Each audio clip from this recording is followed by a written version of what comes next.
एक तरफ शिक्षा के नाम पर राज्य सरकार लाखों करोड़ों खर्च कर रही है, वहीं दूसरी तरफ बांसवाड़ा जिले की छोटी सरवन पंचायत समिति की ग्राम पंचायत कालाखेत के राजकीय उच्च माध्यमिक विद्यालय के भवन की हालत जर्जर अवस्था में है। लगभग इस विद्यालय में 400 बच्चे अध्ययनरत हैं। वर्तमान में बारिश का समय है और भवन की जर्जर हालत में किसी भी अनहोनी घटना आशंका रहती है। वर्तमान में विद्यालय भवन में बारिश के कारण छत हमेशा टपकती रहती है। इस कारण ग्रामीण अपने बच्चों को यहाँ पर पढ़ाना भी नहीं चाहते हैं। वहीं सरपंच कालू राम ने बताया कि हमने इस संबंध में उच्च अधिकारियों को अवगत करवा दिया, लेकिन अभी तक इस संबंध में किसी भी अधिकारी ने सुध नहीं ली। वहीं ग्रामीण का कहना है कि अगर यही हालत रहे तो हमें उग्र आंदोलन करना पड़ेगा। वर्तमान में सरपंच महोदय द्वारा एक बार वैकल्पिक तौर पर ग्राम पंचायत भवन में बच्चों को बैठने की व्यवस्था कर रखी है, लेकिन आखिर कब तक यह सरकार आंखों मूंद कर बैठी रहेगी। एक बड़ा सवाल, जब कोई बड़ा हादसा हो गया तब इसका जिम्मेदार कौन होगा। हाँ सर, मतलब ये जो विद्यालय भवन है ये काफी जर्जर अवस्था में वैसे तो बहुत पुराना हो गया सब। हम पढ़ते थे उस समय के। जी जी जी। और इसके देख रहे हम ये इसी स्तर में हम प्रिंसिपल साहब नहीं मेरे को मिले थे। जी जी। मैंने कहा सर इतना रिस्क मत, अब छोटे बच्चे और बारिश का मौसम है, कहीं कुछ हो जाए, ऐसी घटना हो जाए तो अच्छा नहीं लगे, बच्चों को मना कर दिया है। अच्छा।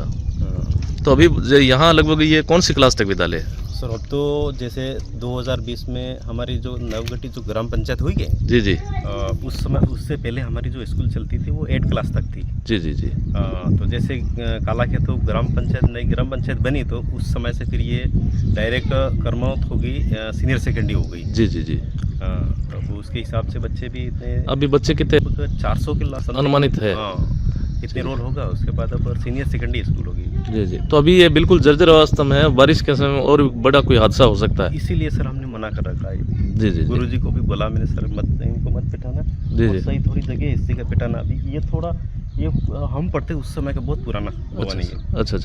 तो सर साहब इसके संबंध में उच्च अधिकारियों को कोई जैसे ज्ञापन वगैरह या सौंप इसके बारे में अवगत करवाए? देते हैं सर, हर साल देते हैं। जी जी। इनके डिपार्टमेंट वालों को भी देते हैं, सबको दिया है, पर अब सर धीरे धीरे काम हो रहा है, इनका जल्दी हो नहीं रहा है। तो मैंने उसके हिसाब से फिर अब गुरुजी को भी बोला, हमारे हिसाब से अब मैंने इसकी मरम्मत के लिए कुछ काम किया, पर अब मरम्मत हम कराएं तो भी क्या कराएं।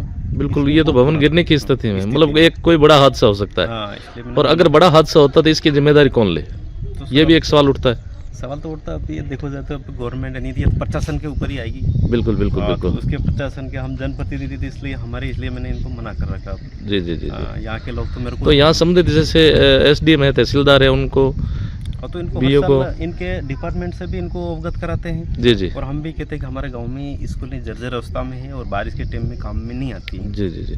तो वर्तमान में जो बच्चे हैं वो भी यहाँ पंचायत में शिफ्ट किए मजबूरी बस? हाँ सर, एक हॉल में शिफ्ट कर वैकल्पिक एक व्यवस्था की है, व्यवस्था कर रही है। उसके बाद अब 2 कमरे सही हैं। जी जी। 2 कमरों में बिठा रहे हैं और ऊपर बाहर हॉल में बिठा रहे हैं। जी जी।